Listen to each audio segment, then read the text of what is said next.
नमस्कार, मैं अमित त्रिवेदी ज्योतिषाचार्य। तारीख 19 अप्रैल 2026 रविवार को अक्षय तृतीया है, यानी कि अखात्रीज है। अब अक्षय तृतीया 19 तारीख को कुछ लोग कहते हैं, कुछ लोग 20 तारीख को कहते हैं। कौन सी तारीख सच्ची है, इनके अनुसंधान में मैं जानकारी दूंगा। साथ ही अक्षय तृतीया के दिन ही दो बड़े त्योहार है, उसके अनुसंधान में भी जानकारी दूंगा। अक्षय तृतीया का क्या महिमा है, इसके अनुसंधान में आप पूरी जानकारी प्राप्त करेंगे। और उसी दिन शुक्र वृषभ राशि में राशि परिवर्तन करेंगे, तो प्रत्येक राशि को उनका क्या फल प्राप्त होगा वह भी आप जानेंगे। और अक्षय तृतीया के दिन वह शुभ मुहूर्त कौन सा है जिसके अनुसंधान में आप पूजा उपासना करेंगे तो आपको शुभ फल प्राप्त होगा। लेकिन कौन सी पूजा उपासना करेंगे, किस प्रकार से पूजा उपासना करेंगे, पुरुषों को क्या करना होगा, स्त्रियों को क्या करना होगा और क्या न करना सबसे आवश्यक है, इन सभी विषय के अनुसंधान में आप जानेंगे। तो एक प्रकार से यह वीडियो माहिती से प्रचुर है, शास्त्रोक्त जानकारी से प्रचुर है। इस वीडियो को आप पूरा देखिए और साथ ही आपने अभी तक इस चैनल को सब्सक्राइब नहीं किया है तो सब्सक्राइब अवश्य कर लीजिए। चलिए आगे बढ़ते हैं।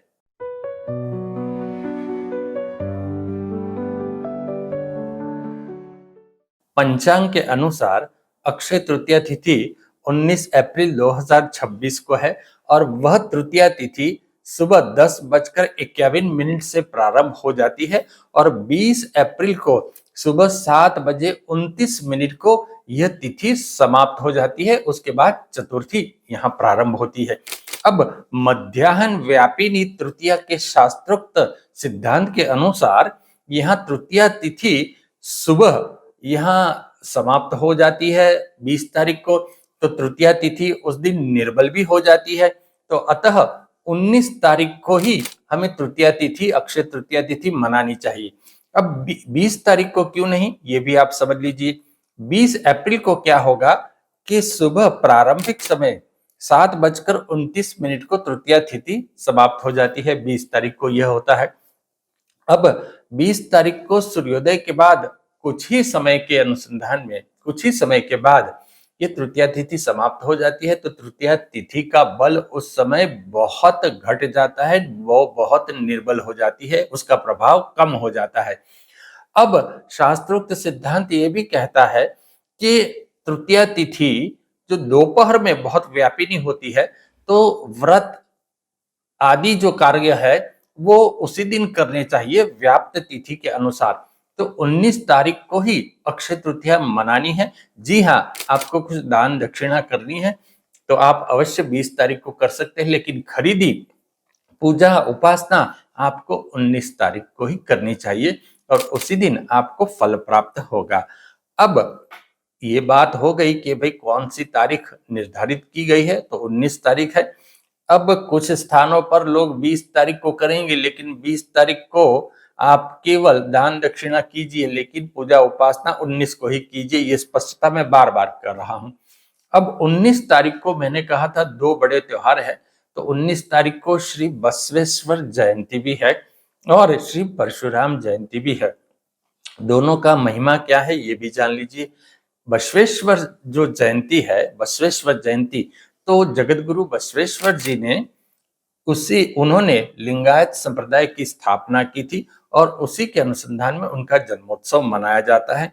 उस दिन यानी कि 19 तारीख को शिवलिंग की पूजा, उपासना, धार्मिक कार्य, भजन, भक्ति, भोजन का कार्यक्रम किया जाता है।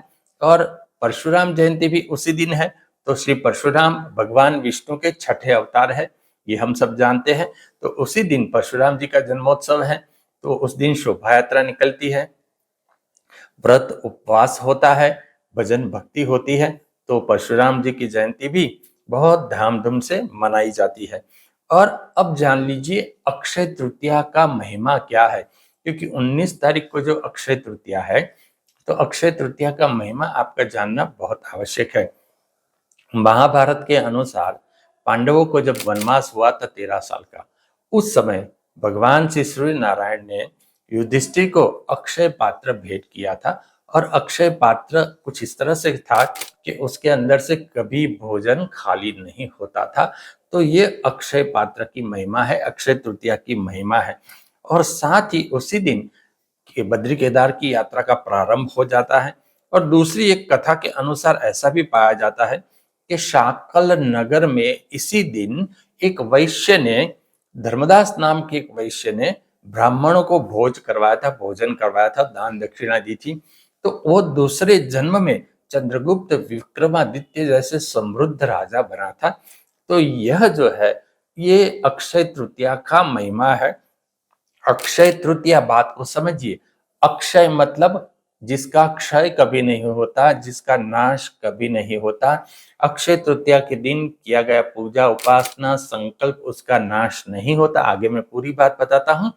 अब सबसे पहले जान लीजिए कि ग्रहों का राशि परिवर्तन भी है। जैसे मैंने कहा था कि शुक्र देव वह वृषभ राशि में राशि परिवर्तन करेंगे उसी दिन, अक्षय तृतीया के दिन।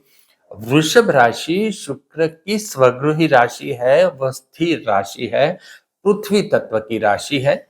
तो इस राशि में शुक्र का आना बहुत शुभ है। तो सभी राशियों को किस प्रकार से फल प्राप्त होगा सब जान लीजिए। मेष राशि को धन प्राप्ति होगी, वृषभ राशि को मौज शौक पूरे करने के अवसर प्राप्त होंगे, लेकिन स्त्रियों के साथ शत्रुता न करना, ये सावधानी रखना। मिथुन राशि को पार्टी जलसा होगा, पार्टी का यहाँ माहौल हो जाएगा। कर्क राशि को मित्रों से लाभ होगा और साथ ही शेयर बाजार में उनका लगाव बढ़ेगा। सिंह राशि को सुख समृद्धि प्राप्त होगी। कन्या राशि को धन और प्रवास प्राप्त होगा। तुला राशि के ससुराल में अचानक लाभ होगा, उनको भी धन लाभ होगा। वृश्चिक राशि के विवाह योग भी है और प्रेम योग भी है। साथ ही धन राशि की बात करते हैं, उनको लोन लेनी है तो सरलता होगी, उनके काम सरल हो जाएंगे, स्त्रियों से उनको अधिक लाभ होगा। मकर राशि वालों का मन रोमांटिक हो जाएगा और कुंभ राशि के घर में सुख और समृद्धि बनी रहेगी। यहाँ मीन राशि को छोटे मोटे सुखद प्रवास होंगे। तो कुल मिलाकर के सभी राशियों को वृषभ राशि का जो ये राशि परिवर्तन है वह राशि परिवर्तन से लाभ होगा और यह लाभ 19 तारीख से 15 दिन तक ये लाभ आपको प्राप्त हो जाएगा, 15 दिन के अंदर अंदर। अब दूसरी बात करते हैं, अक्षय तृतीया के दिन किए गए शुभ कार्य का नाश नहीं होता, वह मैंने कहा है, लेकिन वह शुभ कार्य जो आप करेंगे वो अजर अमर बन जाएगा। उस दिन जो फल प्राप्त होगा उनका भी नाश नहीं होगा, वो एक प्रकार से आपको लाभ देता ही जाएगा। तो उस दिन आपको स्वर्ण, चांदी, स्टील के बर्तन आदि कोई खरीदी करनी है तो आप खरीदी कर सकते हैं, वह शुभ होगी। घर में श्री महालक्ष्मी देवी की और भगवान श्री विष्णु की पूजा उपासना आप कर सकते हैं और श्री सुक्तम और कनक धारा स्तोत्र का पाठ भी आपको करना होगा। साथ ही महालक्ष्मी देवी को आप पीले पुष्प अर्पण करें, घी का दिया जलाएं, भगवान विष्णु को भी पीले पुष्प और सफेद पुष्प अर्पण करें। केसर मिश्रित जल से श्री महालक्ष्मी देवी का अभिषेक करें। आपके घर में श्री यंत्र है तो उनका भी अभिषेक करें, पूजन करें, लेकिन ये सब कुछ घी का दिया जला करके करें। और केसर मिश्रित अक्षत, आपके घर में केसर नहीं है तो हल्दी से मिश्रित अक्षत का अभिषेक श्री महालक्ष्मी देवी को अवश्य करें। लेकिन ये सब कार्य तो आप करेंगे, लेकिन उसका शुभ समय कौन सा है? शुभ समय में किया गया कार्य अत्यंत शुभ फल प्राप्त देता है। वैसे अखात्री जो है, अक्षय तृतीया है, वो पूरी शुभ मानी गई है। कहते हैं उसके अंदर मुहूर्त देखने की आवश्यकता नहीं होती, लेकिन फिर भी हम शुभ समय निकालते हैं, उसी शुभ समय में हम संकल्प करते हैं, पूजा करते हैं, तो उनका फल अनेक गुना बढ़ जाता है। तो आप शुभ समय नोट कर लीजिए। वैसे यह शुभ समय मैंने डिस्क्रिप्शन बॉक्स में भी लिखा है, तो आप उसमें भी देख सकते हैं। सबसे पहला मुहूर्त आप जान लीजिए, सुबह 11:04 से सुबह 12:39 तक का ये पहला मुहूर्त है। दोपहर का मुहूर्त नोट कर लीजिए, 2:25 से 3:30 तक। संध्या समय का मुहूर्त आप नोट कर लीजिए, 7 बजे से 8:15 का ये संध्या समय का मुहूर्त है। इस समय में आप पूजा उपासना कर सकते हैं, आप खरीदी कर सकते हैं, ये सब आपको इस मुहूर्त के अंदर करना चाहिए। अब जान लीजिए कि गृहिणी को क्या करना चाहिए। गृहिणी को काले और भूरे वस्त्र नहीं पहनने चाहिए। केसर मिश्रित घर में शीरा या कंसार अवश्य बनाएं और वह बनाकर माता महालक्ष्मी को उसका भोग लगाए और फिर पूरे परिवार को भी उसका प्रसाद वितरित करें। घर के दहलीज का पूजन करें, घर में रंगोली करें, पुष्प की रंगोली भी कर सकते हैं। पुरुष वर्ग को क्या करना चाहिए? ब्लैक और ब्लू वस्त्र नहीं पहनने चाहिए, साथ ही निर्व्यसनी रहे, शुद्ध शाकाहारी बनी रहे। श्री सूक्तम का पाठ वह भी कर सकते हैं।